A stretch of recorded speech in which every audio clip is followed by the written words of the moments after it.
Demux IAS academy का जो YouTube official channel है उसमें आपका स्वागत है। आज का जो विषय है वो है संविधान से रिलेटेड, थोड़ा सा हिस्ट्री से भी रिलेटेड है। तो अगर आपको दोनों चीज़ें कवर करनी है तो आप इस मतलब वीडियो के माध्यम से कर सकते हैं, जो कि ये क्या क्या चीज़ बताएगा। देखो, ये काफ़ी महत्वपूर्ण लगता है एक भारत के संविधान में और एक भारत की हिस्ट्री में। ठीक है, तो भारत का आधुनिक भारत का जो इतिहास है उसमें काफ़ी महत्वपूर्ण टॉपिक है, जो भारत शासन अधिनियम 1919। और अगर पॉलिटी की भी बात देखी जाए तो पॉलिटी में भी काफ़ी ये अपना एक जगह रखता है, उस मतलब एक सर्किल की तरह से देखा जाए तो। ठीक है, तो सबसे पहले अगर हमें देखना है तो भारत शासन अधिनियम 1919, ये इसका 1919 में क्यों, 1919 क्यों लिखा हुआ है, तो ये 1919 में ये अधिनियम आया था, तो इसलिए इसका नाम 1919 भारत शासन अधिनियम 1919 रखा गया। द्वितीय विश्व युद्ध, प्रथम विश्व युद्ध के बाद में भारत में ये सबसे पहला अधिनियम आया था, क्योंकि प्रथम युद्ध होने के बाद में उन्होंने क्या कहा था, उससे पहले जब हमारा जब साथ दिया था उसमें दरमियान, तो उन्होंने ये कहा था कि हम आपको आज़ाद कर देंगे। उस समय गांधी जी ने भी काफ़ी सपोर्ट किया था उनको, अंग्रेजों ब्रिटिशर्स को। तो उन्होंने ना कि कुछ हमें मतलब उन्होंने क्या किया कि आपको आज़ाद तो नहीं कर पाएंगे पर आपके लिए कुछ सुविधाएं बढ़ा देते हैं। ठीक है, आपको एक इंडिपेंडेंट नहीं बनाएंगे, बशर्ते आपको कुछ रियासत दे देते हैं जिसको जैसे देख के आपको भी पसंद आएगा। तो उन्होंने इस तरह की कुछ चीज़ें हमारे देश में लागू कर दी गई। तो इसी नियम का जो अधिनियम का जो नाम रखा गया था वो दूसरा था मॉन्टेग्यू चेम्सफोर्ड अधिनियम। ठीक है, क्या है मॉन्टेग्यू चेम्सफोर्ड अधिनियम। अगर बात करते हैं उस समय प्रधानमंत्री कौन था इंग्लैंड के, तो वो थे तुम्हारे लॉर्ड जॉर्ज। कौन थे? Lord George. परीक्षा में पूछ लिया जाता है भारत शासन अधिनियम 1919 या फिर मॉन्टेग्यू चेम्सफोर्ड अधिनियम आया था, तो उस दरमियान इंग्लैंड के प्राइम मिनिस्टर मतलब प्रधानमंत्री का नाम क्या था, तो वो था क्या? Lord George. अच्छा, इसका एक और नाम है क्या? Montagu Chelmsford. बार बार कई बार मैं रिपीट कर चुका हूँ। तो मॉन्टेग्यू चेम्सफोर्ड इसका नाम क्यों पड़ा, तो उस समय भारत का जो सचिव थे वो थे तुम्हारे मॉन्टेग्यू, और वायसराय थे वे थे चेम्सफोर्ड। भारत के जो वायसराय थे वो कौन थे? चेम्सफोर्ड थे, और भारत के जो सचिव थे वो मॉन्टेग्यू थे। तो इस वजह से क्या है, इस नियम का अधिनियम का क्या नाम बन गया? मॉन्टेग्यू चेम्सफोर्ड अधिनियम। ठीक है, परीक्षा में कोई भी डाउट हो तो आपको इसमें क्या था कि देखो कई चीजें मतलब कोई भी जैसे मान लो गुस्सा हो जाता है आदमी, तो उसको मनाने के लिए काफी चीजों को दिखाते हैं। जैसे मान लो बच्चा रूठ जाता है तो उस दरमियान हम क्या करते हैं, उसको बच्चे को टॉफी देने की कोशिश करेंगे, खिलाएंगे, उसको कुछ झूला झुलाएंगे या फिर कुछ अपने आप से कुछ जोगरी करने लग जाते हैं। तो क्या होता है, बच्चा हो सकता है खुश हो जाए। तो उन्होंने भी ऐसे समझ लिया भारत का जो नागरिक है, तो उनको कुछ चीज़ें अच्छी अच्छी चीज़ें दे देंगे तो जैसे वो मतलब शांत हो जाएंगे। ठीक है, तो वो शांति कहाँ आने वाली थी, बशर्ते फिर आगे चल के उन्हीं चीज़ों का तो फायदा उठा गया फिर भारत में। चलिए, अब इस अधिनियम का क्या क्या जो महत्वपूर्ण स्थान रखता है, तो इसमें सबसे पहले भारत में पहली बार महिलाओं को वोट देने का अधिकार दिया गया। परीक्षा में पूछ लिया जाता है कि किस अधिनियम के द्वारा भारत में महिलाओं को वोट देने का अधिकार हुआ था, तो वो था मॉन्टेग्यू चेम्सफोर्ड अधिनियम। कौन सा था? मॉन्टेग्यू चेम्सफोर्ड अधिनियम। महिलाओं को वोट देने का अधिकार मॉन्टेग्यू चेम्सफोर्ड अधिनियम के द्वारा हुआ था। आपको हमेशा याद रहना चाहिए। और दूसरा इसका क्या था पॉइंट, सबसे महत्वपूर्ण पॉइंट, पहला पॉइंट कंप्लीट। अच्छा, और सेकंड पॉइंट पे आते हैं।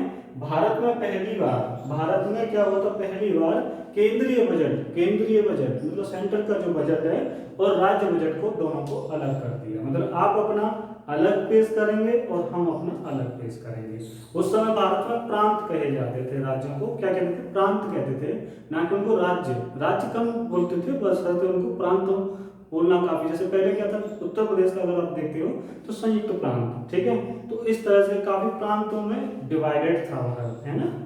चलिए, तो ये समझ में आया, केंद्रीय बजट को राज्य बजट से अलग कर दिया गया। आप अलग अलग दोनों का अपना अपना बजट पेश करो। ठीक है, अब तीसरा पॉइंट इसमें आता है, वो आता है केंद्र में दो सदनात्मक विधायिका। केंद्र में क्या किया? दो सदनात्मक विधायिका का शुभारंभ कर दिया। इसमें क्या था? राज्य परिषद बनाई गई और दूसरी विधायक केंद्रीय विधायिका बनाई गई। क्या बनाई? केंद्रीय विधायिका बनाई गई। ठीक है। राज्य परिषद, राज्य परिषद जैसे हम आजकल लोग राज्यसभा कहते हैं, और केंद्रीय विधायिका जिसे आज हम क्या कहते हैं? लोकसभा कहते हैं। ठीक है। कब आए थे ये? 1919 में आए थे, मॉन्टेग्यू चेम्सफोर्ड अधिनियम के द्वारा आए थे। ठीक है। तो बस सिर्फ इनके क्या किए हैं? नाम चेंज कर दिए हैं। इसको अपर हाउस कहते हैं, इसको लोअर हाउस कहते हैं। कभी कंफ्यूज मत होइए, क्योंकि ये मत सोचो कि केंद्र का नाम है तो वो अपर हो जाएगा और राज्य का है तो वो लोअर हो जाएगा। मतलब ये कुछ अलग ही सेपरेट चलता है। तो ये राज्य परिषद है और ये केंद्रीय विधायिका आई थी, है ना। अच्छा, ये वाला पॉइंट जहां तक कंप्लीट होना चाहिए वो हो गया होगा। अब आता है चौथा पॉइंट। चौथा पॉइंट क्या रखता है इसमें अपना स्थान? प्रांत में द्वैध शासन मतलब लागू कर दिया गया। प्रांतों में क्या किया है? द्वैध शासन। पहले भारत में द्वैध शासन आया था काफी समय पहले। अब क्या है कि 1919 में प्रांतों में, भारत का नहीं, ये प्रांतों का, प्रांतों में द्वैध शासन कब से आया था? 1919। सेंटर का नहीं बता रहा हूँ, सेंटर का बताऊंगा जब बता दूंगा मैं। तो प्रांतों में द्वैध शासन कब आया था? 1919 मॉन्टेग्यू चेम्सफोर्ड अधिनियम के द्वारा आया था। इसमें क्या किया था? एक आरक्षित और हस्तांतरित। ठीक है। अगर आप देखते होंगे भारत में शक्तियों का बंटवारा होता है, जिसमें एक सेंटर के हाथ में होती है, केंद्र के हाथ में होती है, और जिसमें दोनों मिलकर काम करती है उसे समवर्ती सूची कहते हैं। जैसे इनको क्या कहते थे? सूची कहते थे। ठीक है। ये आरक्षित सूची हो गया और ये हस्तांतरित सूची हो गया। ठीक है। इसमें दो सूचियों को लाया गया, एक आरक्षित और हस्तांतरित। ठीक है। तो अच्छा, ये बात करते हैं जैसे कि आगे समय में तुम देखते होंगे पंचायती राज, स्वायत्त कानून, स्वायत्त के बारे में तो पढ़ा होगा आपने, पंचायती राज सिस्टम। ठीक है। तो उसमें क्या था? हस्तांतरित में ही आता था। किसमें आता था? हस्तांतरित के अंदर आता था पंचायती राज सिस्टम। ठीक है। स्वायत्त शासन के बारे में अगर देखा जाए तो हस्तांतरित के अंदर आता था। मेरे कहने का मतलब ये है। ठीक है। अगर बात करते हैं पांचवा पॉइंट, पांचवा पॉइंट में क्या कहता है? भारत में नहीं, प्रांतों में द्वैध शासन के जनक किसे कहते थे? लियोनस कार्टियस। ये कभी कभी कई परीक्षाओं में पूछ लिया गया है। एसएससी वगैरह और पुलिस वगैरह के जो एग्जाम्स होते हैं उनमें पूछ लिया जाता है। मतलब वनडे वाले जो एग्जाम होते हैं ना, टिक मार का, उनमें ये कभी कभी खासा ये क्वेश्चन कई बार आ चुका है। तो भारत प्रांतों में द्वैध शासक के जनक किसे कहा जाता है? वो कहा जाता है लियोनस कार्टियस। किसे कहा जाता है? लियोनस कार्टियस। भारत में तो इन्होंने लागू किया था तो इन्हीं का नाम दिया जाएगा। ठीक। अब आते हैं बात छठवें पॉइंट की करते हैं। छठवां पॉइंट क्या कहता है? भारत में लोक सेवा का गठन किया गया था। भारत में किसका गठन किया गया था? लोक सेवा का गठन किया गया था। काफी महत्वपूर्ण है। आप सभी सिविल सर्विस की या फिर मतलब जो स्टेट पीसीएस की या फिर मतलब पीसीएस वगैरह का जो परीक्षा देते हैं तो उसको काफी लिहाज से देखा जाए तो ये काफी महत्वपूर्ण लगता है। कब आया था? भारत में लोक सेवा, लोक सेवा सिविल सर्विस, ठीक है, लोक सेवाओं का गठन किया गया था। इसमें 1919 में किया गया था, मॉन्टेग्यू चेम्सफोर्ड के द्वारा इसका गठन किया गया था। उसके बाद में ली आयोग लेके आए, ली आयोग लेके आए थे 1924 में, और 1 अक्टूबर 1926 को यूपीएससी को 1926 में क्या किया? यूपीएससी डेवलप कर दी। और उसके तभी से ये चलती आ रही है। कभी कभी परीक्षा में पूछ लिया जाता है, जैसे स्टेट वाली जो परीक्षा होती हैं तो उनमें पूछ लिया जाता है कि यूपीएससी कब आई थी, तो 1926 से ये लगातार चल रही है। 1 अक्टूबर 1926 से ये लगातार हमारा भारत में चल रही है, और यही तब से ये कंडक्ट कराती है एग्जाम।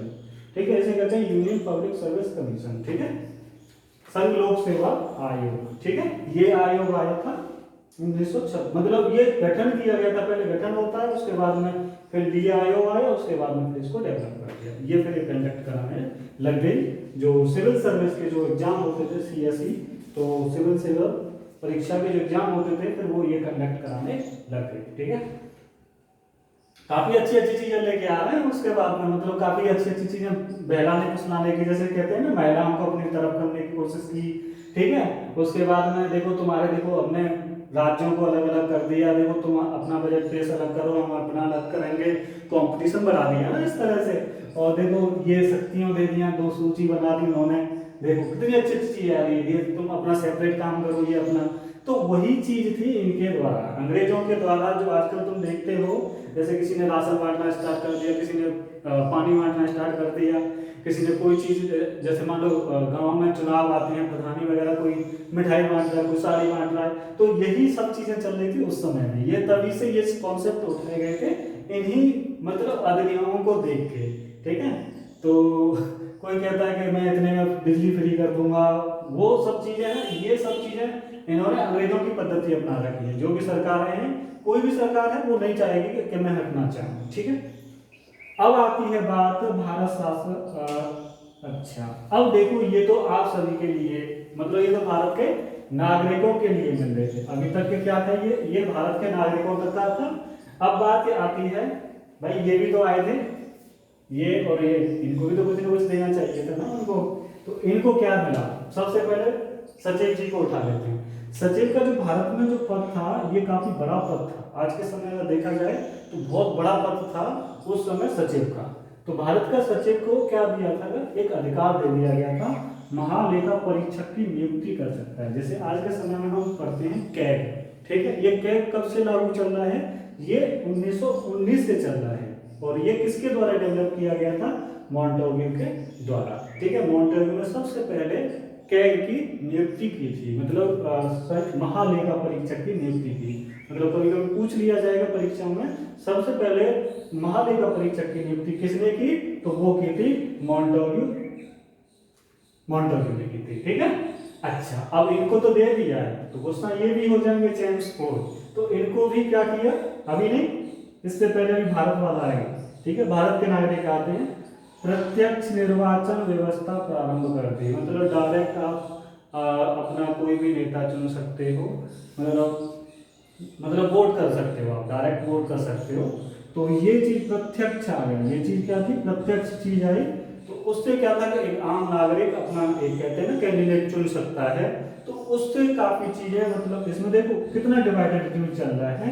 सबसे पहले महिलाओं को, चलो अच्छी बात है, ये तो हमें अच्छा भी लगा, क्योंकि महिलाओं को अधिकार मिलना काफी बड़ी चीज होती है, ठीक है। और राज्यों को अलग अलग कर दिया, केंद्र और राज्यों का अलग बजट पेश होगा, तो दोनों अपनी सफाई दे सकते हैं, ठीक है। अब बात करते हैं, देखो सचिव को पॉइंट मिल चुका है ये, ठीक है। सचिव को क्या मिल गया, महालेखा परीक्षा मिला। और वायसराय, भाई इनको भी तो कुछ ना कुछ मिलना चाहिए था ना। सभी देखो, महिलाओं को मिल गया, राज्यों को मिल गया, आम जनता को मिल गया, सेंटर को मिल गया, और किसको मिल रहा है, और सूचियों को मिल गया, ठीक है। अब बात करते हैं किसको और मिलना चाहिए, वायसराय को भी मिलनी चाहिए। तो वायसराय को 2 शक्तियां मिल गई। ये क्या कर सकता था, आपात स्थिति में अध्यादेश जारी कर सकता था। क्या कर सकता था, अध्यादेश। जैसे आज के समय में तुम सुनते होंगे इमरजेंसी वगैरह का प्रावधान जो आ जाता है, तो वो इसी अधिनियम के द्वारा काफी चीजें उठाई गई थी। वैसे तो अगर देखा जाए, भारत का जो इमरजेंसी का जो प्रावधान है, वो जर्मनी के संविधान से उठाया गया है, ठीक है। तो अगर इसमें देखा जाए, आपात स्थिति में अध्यादेश जारी, पहले अभी तुमने देखा होगा, जैसे कोई गवर्नमेंट नहीं बन पाती है या किसी गवर्नमेंट का विघटन हो जाता है, तो उस समय पूरी पावर्स किसके हाथ में आ जाती है। अगर सेंटर की बात करी जाए तो राष्ट्रपति के, और स्टेट की बात करी जाए तो राज्यपाल के हाथ में होती है, ठीक है। तो पहले किसके हाथ में ये अधिकार था, कर दिया गया था, वायसराय के अधीन ये अधिकार थे। ये वायसराय की शक्तियों के बारे में जोड़ दिया गया था, ठीक है। अब नेक्स्ट पॉइंट आता है विधानमंडल में। विधानमंडल में नामंजूर विधेयक को ये पारित कर सकता था, ठीक है।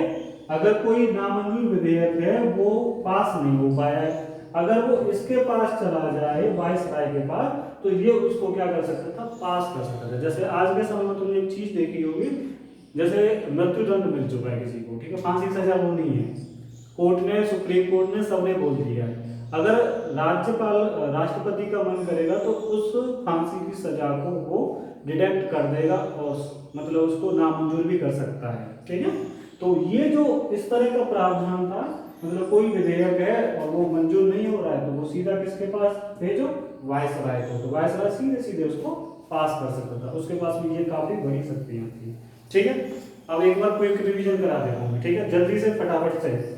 सबसे पहली बड़ी चीज क्या है, महिलाओं को वोट देने का अधिकार। दूसरी चीज क्या है, केंद्र और राज्य बजट को अलग अलग कर दिया गया, दोनों अलग अलग पेश करो। द्विसदनात्मक विधायक आयोग, राज्य परिषद और केंद्रीय विधायक आयोग। नेक्स्ट चौथा पॉइंट है बृहद शासन है एक आरक्षित और एक हस्तांतरित सूचियों का इसमें शुभारंभ कर दिया गया। अब आती है बात प्रांतों में बृहद शासन के जनक कौन थे? लियोनस कार्टियस थे। क्या कौन थे? लियोनस कार्टियस थे। भारत में लोक सेवा का गठन कब किया गया था? 1919 में, और ली आयोग आया था 1924 में, और यूपीएससी 1 अक्टूबर 1926 को आया थी। ठीक है।